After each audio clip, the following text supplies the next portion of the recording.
Good morning, ladies and gentlemen. Welcome to another episode of Cybersecurity Amplified and Intensified, the #1 cybersecurity podcast with your host, Eric Taylor, Shiva Maharaj. Today we have Matt Lee and Gerald Auger. Didn't butcher it this time. Yes. Good job. So, boys, today we're talking about REvil and Ukraine. Who wants to go first? Well, I guess I'll stem this thing up. So over the last weekend, over the weekend and on Friday, there was a lot of information that was coming out about REvil folks were getting arrested. There was several videos online if you want to go search it out yourself, where you can actually watch them actually raid some of the folks. But they were I guess it's now been confirmed that it was on 25 residents and by 14 members, where there was a lot of speculation on how many different locations and how many different people were actually arrested and taken into custody. Some of the videos were showing that there was actual US dollars in Russia, which is a little weird that you'd have Russian cash, but I guess whatever. All was the same way, man. This is true. So it's very, very interesting. Of course, our favorite thing that we like to trash on from me and Shiva is Kaseya. The REvil gang went after those folks, and even on this video here that we'll have a source here, you can actually watch the raid on there. But yeah, that's the first topic to go on before we really go in. So in my InfoSec world, I'm not sure how true it is, but there's a lot of speculation that the folks that were arrested were a quote unquote pony show. And the reason I say that is apparently the folks that were arrested are low level folks. They were the grunts. They were, the field workers, if you will. These were not the high level executive people of the ransomware organization. I don't know how true that is or not. Time will tell, but it'd be interesting to see. To jump in here, even if it isn't, even if it wasn't, right? We've never heard of any political system turn completely on someone that might have been a shadow ally before, right? The CIA has never done that before and burned an asset. Never. It's not possible. So I think it's irrelevant which side of that is, but let's look at what set the stage here, right? We have ransomware gangs and threat actors that have, existed out of your former, Russia and other models, dark side, similar concept, right? And so you have this immense pressure as we're starting as an economy and as a country to wake up to this risk, right? Like when you saw Americans putting gasoline in a trash bag, it was going to hit presidential level. It was going to start getting talked about. Pressure was going to start existing, right? And so as you start seeing that, the first pressure is this immense Western pressure on Russia to give some tchotchke, right? And so I think that you do have this, basically we can burn this asset. It's worth it for us from a political perspective. It's worth it for us to have this. But at the same time, you have basically mobilized assets, similar to NotPetya and other methodologies in the past against Ukraine. Like Ukraine's always been this giant punching bag. It's almost like Russia's like, hey, we got this for you. Ha, ha, ha. I'm not punching my sister, right? And so you have this massive kind of, campaign going on at the same time. I feel like it was a bit of sleight of hand and well-timed kind of PR, but I don't know that this means anything. I think that the systemic methodologies of using online presence, social manipulation, right?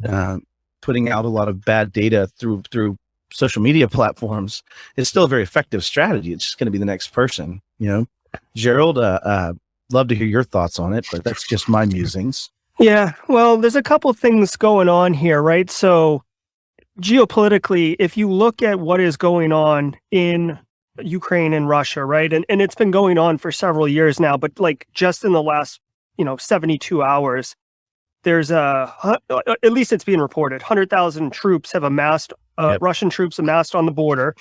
And there's been this basically attack on 70 different Ukrainian government agencies, right? Through a different couple of ways. And it was a supply chain attack, which and an unknown way right now, right? Like according to Microsoft yesterday, we still don't know the delivery mechanism, just what we found essentially, right? Right. Well, it's being reported that it was a supply chain attack akin to SolarWinds. They don't know anything other than that. But my point is, that is, again, with Russia did this in 2014 when they shut the power off in Ukraine. They've done it several times. And it's interesting because REvil, which, you know, some of the code in the REvil ransomware, it looks like dark sites. So this is what Colonial Pipeline, which raised up into U.S. interest. Yep. It's interesting to me the timing that Russia would go out and get REvil almost as a, I don't want to call it a token of good faith, but like, Yeah. like just I called it, but yeah. don't look at what we're doing to Ukraine over here, because we're good guys too. We're knocking out one of these, you know, basically APT cyber criminal organizations. And I find that conflict, it's almost like, is that the approach? Because I've always been of this mindset that a lot of these more advanced cyber criminal organizations, especially in the ransomware area, have been operating out of Eastern Europe under almost, I don't want to call it protection, but like if you don't ransomware Russian. No. Hold on. You're not wrong. The Cyrillic keyboards that turn off most ransomware, but let's go all the way back to TrickBot with Silas, right? Silas at one point made TrickBot something that had to be serialized, right? At some point he went from this open source TrickBot methodology. Was it TrickBot? Sorry. No, hold on. It was the botnet. Damn it. Crap, you guys will know it as soon as I say it. But Silas was this Russian human that initially had just open sourced this. Yes, it was the one with the big with the guy where he registered the domain and shut it down. No, this is Silas. Was which botnet was this? It wasn't Mirai. Maybe it was TrickBot. No, it was a banking malware. Anyway, it doesn't matter. Yeah, it was the one where basically the FBI ended up getting into their chat servers and was able to decode the Ukrainian slang, essentially, that was basically said Mirai, looks like. Was it Mirai? Okay. Looks like it. Whichever botnet it was, he operated it. This was an early one. He operated it, and it was so good that it was able to, this was the guy who was able to predict the wire transfer schedules, was one of the early ones using the wire methodologies of egress from banking, and they ended up releasing like 50 CFOs from FBI, from being under either investigation or actively had been prosecuted because they were so good at hiding their tracks from that, right? And so this first guy, but at some point, going back to my initial point, I just got derailed like crazy, but my brain's broken. But at some point, he took it back and made it a registered piece, and they started egressing files, and they became essentially an extension of FSB's capabilities from a gathering of intel and espionage capability, right? So we'll let you ransomware, go ahead and take this data as well. We'll let you do your banking Trojan, go ahead and take this data. And so they had to control access to the stuff so they could start doing it. My point is there's like a long history of the Russian government being involved in using the extensibility of kind of quote unquote protected, as you said, Gerald, all the way back to your point, and then I'll let you have it. There's a long history of them doing those exact same things, of giving protectionism for the name of state and for the name of ransomware is essentially the cyber warfare version of the Wagner Group out of Russia.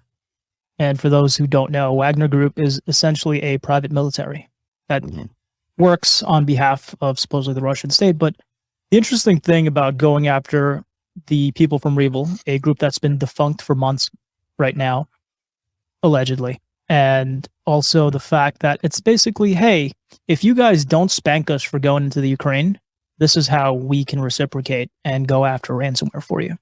Yeah. That's what it boils down to. I don't think it's much of anything other than that. But one thing, and we all see the same news feeds here, right? Everyone's going off and saying, hey, we got REvil. Can we establish the fact that because REvil has been gotten, so to speak, in air quotes, ransomware is not dead? Oh yeah, ransomware is definitely not dead. I mean, just because some of the members of REvil have been scooped up, there's still 13, 14 other, ransomware affiliate groups that are still out there, right? So the fact that, everybody wants to have a sigh of relief, like, oh, well, we don't have to worry about ransomware. Yeah, strap up, because like I said, we're, at least in the InfoSec community, the ones that I follow, they are very, very alarmed. If what they say is true, that these are some of the low-level folks, then, it's going to take time for them to regroup and come back, right? So, just going to be interesting. So I do know over the weekend, we've seen Lockbit 2.0 and Conti really ramp up their efforts. And So they are definitely filling the void that's been left by REvil at the moment. I read that Conti actually added a slew of new victims to their new site. Mhm. Now, one thing to keep in mind, ladies and gentlemen, is that because Conti loaded up their new site on January 15th, which was Saturday, does not mean that those are necessarily new victims as of that week, because one of them was Shutterfly, which was announced sometime in December, Yeah. if I'm mistaken. Yeah. So I actually, you just blew my mind. I hadn't actually heard that Conti had brought their page back up. Yeah. This week. Yeah, they've been back for a while. Conti is back, Lockbit is back. All the big boys are back, but I don't think that has anything to do with REvil getting shut down in this iteration of their shutdown. Ransomware groups to me have always been incredibly dynamic. They go out, they get their kill, they come home, they review their TTPs where they need to improve, they take time off, they improve those TTPs, and they go back out. I wish our industry would do the same thing. I was watching Jerry's webcast this morning on YouTube, Simply Cyber YouTube channel, and there's a guy in Florida who said, unplug everything and let them bitch and complain. Dude, that's been my mantra since Eric has known me. I told that to Matt, and Matt's like, God bless you for being able to do that, but that's what you got to do, man. You have to, I think, and Matt, maybe you can agree with me or tell me where I'm going askew in this, is in managed services, it should be a my way or the highway if you want the full protection. It's not that nuanced. I mean, it's more nuanced than that. I agree with the overall statement, right? Like, I think the challenge you have is that as an entire populace, and much like the Industrial Revolution, you've heard me say this talk track before, we have an entire populace that doesn't understand that there are things they must do to protect themselves. They don't understand and accept the risk. I'll let the smart guy handle it. And then when the smart guy or gal comes back and says, we need budget for this, or we need fundamentally change, unless they can get good enough at the language of business operations and good enough at the language of saying, here's the business reason we should do this going forward, and here's how we support business objectives, then it just doesn't get done. And even when it gets done, it gets pulled apart by executives and people. And short story is, like, we're still in the infant stages of understanding our challenge and risk. If you look at the software vendors, if you look at the consumers, if you look at that, but short story is, yes, if we could somehow make it to where if you're doing technology, you must meet minimum standards. If you're touching things, you must have security as part of the conversation, right? Like, if we could do that, it would be great. But if you went my way or the highway, you would have a scalability challenge in a lot of cases, but you'd have a very protected and defensible position, right? In my opinion, Shiva, I think, when you look at my managed services side, when they hire me, it's a plan or a subscription they get, not unlike a Microsoft 365 subscription, right? Sure. Get all of this in there. We're going to implement it. We're going to True story. evolve, have everything updated as it needs to be. And we never have to come back to you for budget because you're paying fixed price. So that takes a lot of that constraint out of it after the contract has been signed and paid for. It does, but the challenges are often things like line of business applications, things that they have to actually change their company because this LOB is only on-prem and it only runs on this and it doesn't have that. And now they have to say, you know what? I've got to change ERPs. I'm going to change every factory touch. I'm going to have to change. Like, you start getting into these things where there's always some compromise. Now, I do agree having some baseline. Like, when I first was an MSP in 2011, we said, I'm going to have the firewall. I'm going to have the antivirus. I'm going to have the dark web monitoring as that came on. We did do exactly what you're saying. We had some minimum standards, but, I think the bulk of risk is those, LOB positions, right? I say this, if you close your eyes and dream and started a company tomorrow, do you have a server? Do you have infrastructure? Do you have these things? Unless you have some major reason you're probably going to start up with some IAM provider, whether that's Okta or Microsoft or AWS or Google, and then you're going to extend that out into all SaaS applications, one of 30 or 40 main applications, right? Whatever it is, it's going to be, And so ultimately, in that world, I could design a very monolithic protection methodology that has much less variables of delineation inside it, right? And can start focusing on data. And anyways, but yeah, I mean, if I may, I love the idea. What that guy did this morning, and the idea of, just it's my way or the highway, and like, you pay me to be the expert in security, so I'm going to help you. But at the end of the day, it is a business, and you got to enable the business. And I want to share with you like an actual reality that happened, and why it's very nuanced, right? So let me tell you, you're in healthcare, right? You've got different sites and everything. not all sites have the physicians who can provide like the expertise for the certain thing. Specifically, neurologists who can tell if a patient is suffering a stroke at that time. So what we end up doing, or solutions in modern medicine today, is they call it telestroke, right? It's like Right. the precursor of telehealth. So you get on a FaceTime and you're talking to a neurologist and they're asking you questions, looking at your face or whatever, and they tell if you're a stroke. And for those who don't know, the faster you diagnose a stroke, it's substantially more important, like time. If you cut that internet to stop the C2 traffic, you also cut telestroke. And you may not know that the telestroke is even a service in your environment, right? Or introduce any kind of critical, internet enabled service into your environment, and that now you have life impacting situations, right? So it's hard. It's hard to make that call. That's why when I said in the morning thing where that guy in Florida cut the internet on his hospital, I said that dude must have had some serious political capital. I guarantee you that guy worked there for a long time already, and he knows what's going on to be able to make that call. Well, I mean, not knowing what you're cutting off is a documentation process problem. And that is a hearts and minds and critical infrastructure. Like if you look at CIS, it's number 1 and 2, right? It's know thyself. Exactly. Where are my So, critical assets? Anyone who they don't know what's getting Yeah. cut off, I don't care about it. No, but I think back to Gerald's point. So let's say now you're doing this telehealth and you're just dialing in over HTTPS, right? And you're just reaching out to this third-party service that held it themselves. They've got their SOC. They've got it got approved by the security team. That's not going to be in the operational knowledge, to Gerald's point, of the person that's trying to figure that out. I think this is kind of part of that. Everybody has to be involved in security. Everybody has to be a part of this. When that telehealth service got approved, it had to go beyond this just technical, can we do it? And does it meet our security standards, to, does this get added into our critical infrastructure list? Does this get tied into any operational? And you're right, that's documentation challenge, but it's not just documentation challenge. It's process flow. It's operational, having people either have the checklists or the hearts and minds behind getting that kind of information systematized. But yeah, it's just one example. And shout out and much love. Anytime I get a chance to give GRC love, I do it. And I mean, this is a GRC thing, right? The governance. What's the governance of that organization? Yeah. Can anyone stand up a service? Right. You know what I mean? Amen. So, Speaking of GRC, there's one thing I wish I would see more than all of these little headlines, and that's a real postmortem on these incidents. Show me what failed. Show me the process that. Yeah, what control, if any, was in place that failed? Right? Yeah. Amen. I mean, and I think that does happen. When I was at Iconic, we had incident review meetings, right? So we had our incidents, and then afterwards we would actually have a panel of people from other offices that weren't involved in that incident be involved in the review with them to learn what we have learned here, boys and girls. And who built that? I'm guessing it might have been you. It may have been me.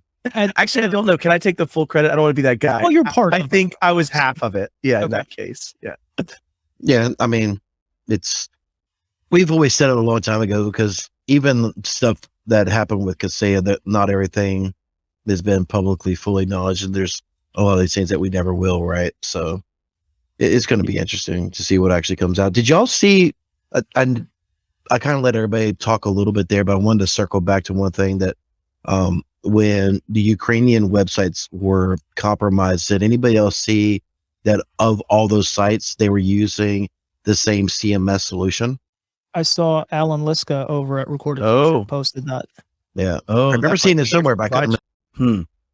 Well, I mean, let's talk about the timeline of this, though, because, the biggest things before the Kaseya attack, they were quite prevalent already with ransomware from Soda Nukibi or REvil, right? They already had in 2019, I was at least have firsthand knowledge of an MSP that was definitely compromised by that through basically the old Kaseya stuff, right? Like some of the things that were going to come out later were the initial supply chain. And so if you look at the timeline leading up to this arrest, the feds actually stood on the stage in November. I think it was November 8th or so, and they said, "Hey, listen, we're going to go ahead and we put hands on these guys in the UAE, but we also have sanctions for the Kaseya attack, right? Because they had a joint announcement of the SolarWinds and Kaseya entities at the same time on that day, and the Northern District of Texas feds had a warrant for people in Russia. So that was November 8th. We're 3 months later. And so I think from a timing perspective, you would think that once those sealed affidavits happened and once those sealed things got over to Russia, they just decided today's the day, right? We're gonna go snag them now, right? We're gonna go raid these 25 people's entities' houses, and yeah. I think, like the ransomware operators, they are Russian. The Russian system is very dynamic. They can move on a dime, I think. I would think so too. Especially if you stand up and say, "I hate Putin," it wouldn't take long. You're just asking for it at that point. No one here is saying that, by the way, even if they are. It's not me. I don't want to die of poisoning myself. Yeah. Go ahead. So, one of the things that Eric mentioned right at the beginning was whether or not these are patsies, basically. That's the word for it. Perfect. Yeah. Yeah. And, I would argue that, time will tell, but because we're pretty good at attribution and not nation state attribution, but code attribution. Like certainly this is REvil. This, they're not going to burn all of their tradecraft just to look different, right? They're going to use that same thing. So I think if we see this should cripple REvil, right? Like that's how it's being portrayed.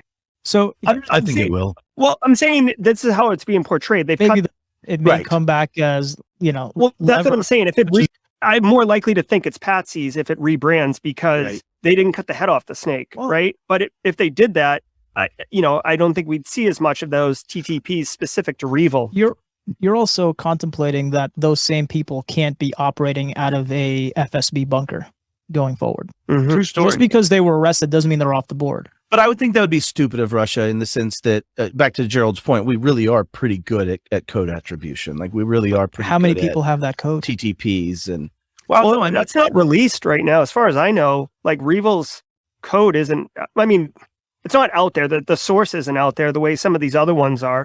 I've gotten to see the source firsthand a few times, and that's very easy to see. Oh, you mean the source? Yeah, sorry.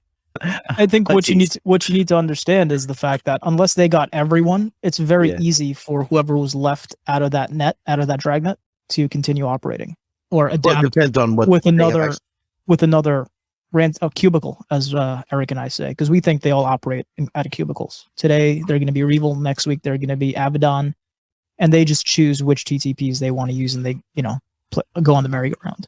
I don't know if they have that close of a relationship. I think it's a little. We're just being facetious, but I do think that they collaborate a lot more than IT professionals do. Yeah, and there is something to think about.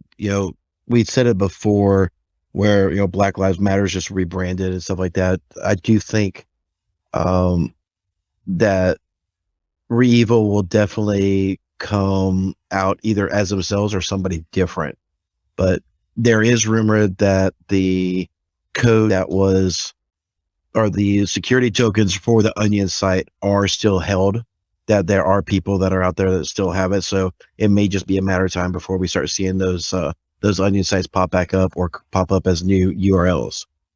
But what are you seeing threat intel wise from your end? Because you're on the vendor side. So I'm assuming you guys have a little deeper insight than what we're able to get as providers.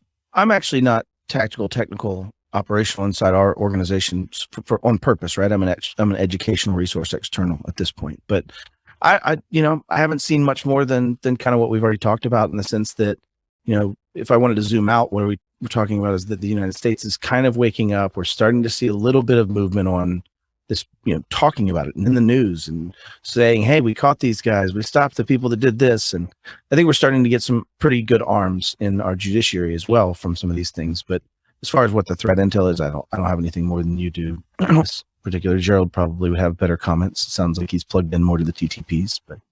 Well, not so much on dynamic threat intel, but from a geopolitical perspective, if you look at the past couple years, Russian-U.S. relations have been cool, Sure. and not super, cooperative. So I just find it interesting that, the U.S. has been pushing, specifically around this threat actor group, and for Russia to intervene in some capacity. And for Russia to intervene, I'm not saying they're doing us a favor, but it just seems, It's an olive branch. yeah, right? it Like, just seems a little different than what they normally do in these type of situations. So it makes my mind immediately go to like, why, right? Is there an actual sanction around some type of critical Something they need. resource? Yeah, like critical resource, like we talked before we went on, like oil or aluminum, or something that isn't obvious. It's not just money and ransomware and trying to end this. And it's not a big enough, branch, I think, for an invasion, right? Like, it's not a big enough branch to say, hey, you're good with us now, we're going to invade Ukraine, right? Like, or it's just in my mind, maybe misweighted in its value to the U.S. But yeah, I'm with you on that. I don't know what's driving that directly.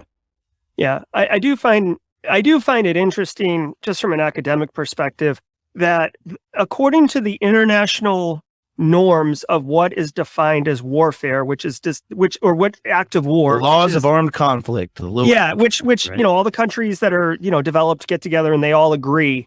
It doesn't really allow for cyber, which is why what Russia's done to Ukraine over the last 5 years hasn't ever risen to the level where a country like the United States could take intervention on behalf of Ukraine, because we'd be committing the act of war there. But it's crystal clear, if they take those troops and move them in, that is much more of an act of war. But definitely. I'm not a scholar on it, because they did it in Crimea a few years ago and it didn't result in that. So, it's interesting how the acts of war don't come into scope when you're talking about these cyber attacks, for lack of a better term. I think with cyber, there's a lot more damage that could happen a lot faster with a lot less notification. Okay, moving troops, there's satellite imagery. You can foretell that. Someone launches a missile, you can foretell that. Yeah. Someone launches a cyber attack, you probably don't know until it's hit. Yeah. So no one wants to play chicken with that, so to speak. At least I don't think they do. But I think, I would certainly say, if I were Russia, I would lead with a cyber methodology to try to beat people into submission. You got to look at how Russia sees Ukraine. They're like their lost cousin, right? They're shitter's full, Clark, right? Like they love and hate and want them to be part of. They don't want it to be separate, right? At least as I kind of understand this. Correct me if I'm wrong, but you got to have this vision of, we don't want to really go to war with them. We don't really want to but we could take out their power, right? As you said in 2014, some great point. But they can cause a lot of disruption. And I actually was, our capabilities, right? I promise you, if we led with warfare, we would lead with a cyber attack, right? It's just only in our best interest to disrupt and to take away and dismantle the capabilities of our adversary. And so I think that, Russia's been practicing this with Ukraine. Like, they've literally been their test bed for the last 4 years. Like, they've just tested code and tested capabilities and tested the ability to take out power or mess with plants and operations or industrial control systems and things that allow them to really, really bring a country to its knees. And what's funny is I was talking about this with an unnamed individual that's a CEO of a pretty large cyber firm here. And he used to be NSA, and he said, yeah, we've had those capabilities to take out a country in 5 seconds. I know who that is. You probably do. But, I like him. We have the same capabilities, right? And yeah. Well, it's playing from the same playbook. Yeah. And, I'd like to point out an interesting element of, because we're kind of talking about two different things here. We're talking about REvil, and we're talking about, Russia-Ukraine thing.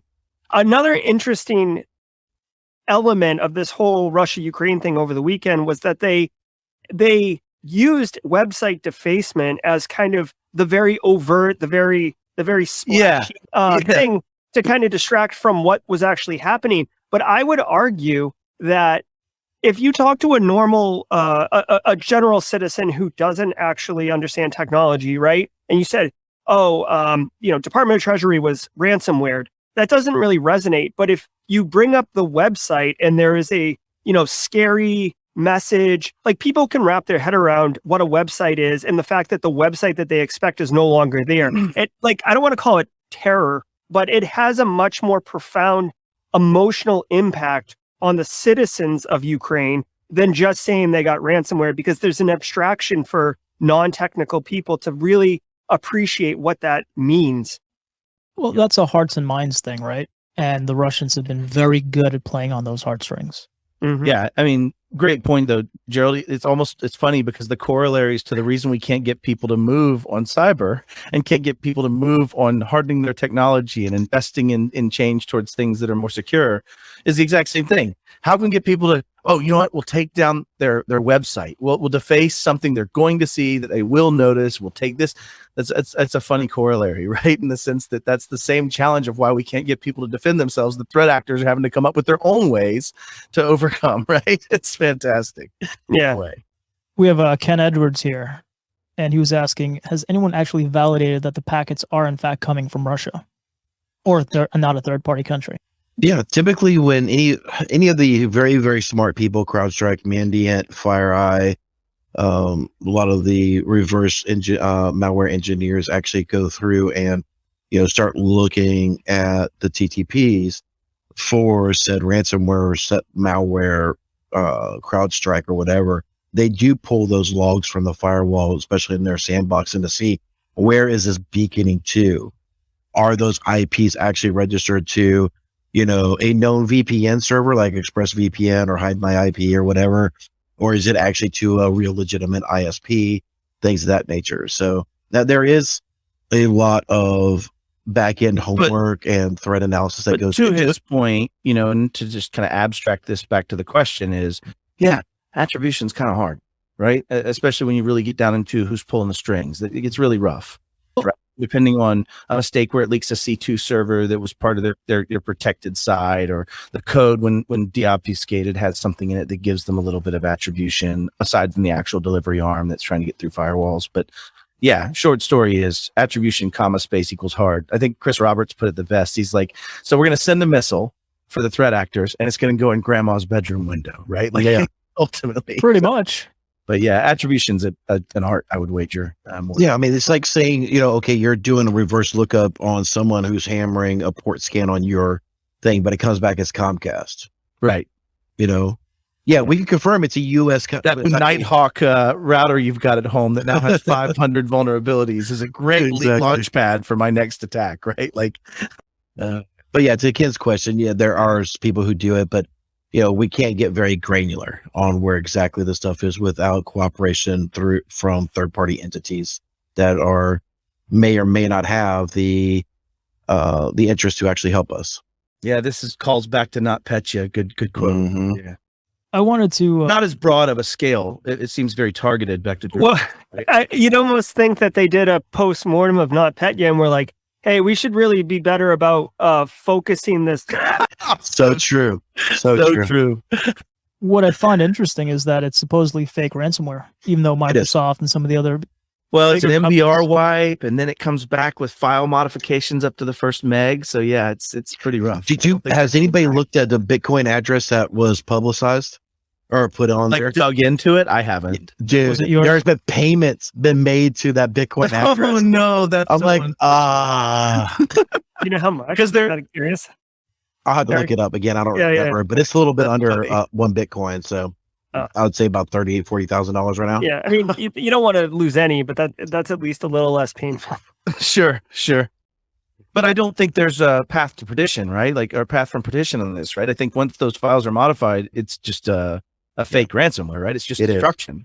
Yeah, Exactly. I almost wonder if, like, my first thought is like, oh, it's not misattribution, but it's guile in order to like make people run down that path. But now I'm thinking, I wonder if it was ransomware and they just like, because it's easier That's to just stuff. gut out pieces of code and comment it out. Right. Just building a new tool. So I almost wonder if it was ransomware before it got, gutted at some I point. think it was a Yeah. proof of concept. Yeah. How bad we can mess this up going forward. Well, yeah, I laugh at myself, right? I was telling you guys earlier, I was doing a fuff command and I was pulling from an empty file and wondering why I got no results. It was an empty file. And they didn't write anything to it the first time. So yeah, people make mistakes. I promise you. Great. That's funny. Yeah, they just carved it out. They never did any of the encryption engine or anything. They just modified bits and stored nothing and moved on. Like, is that kind of the thought process? Broken code?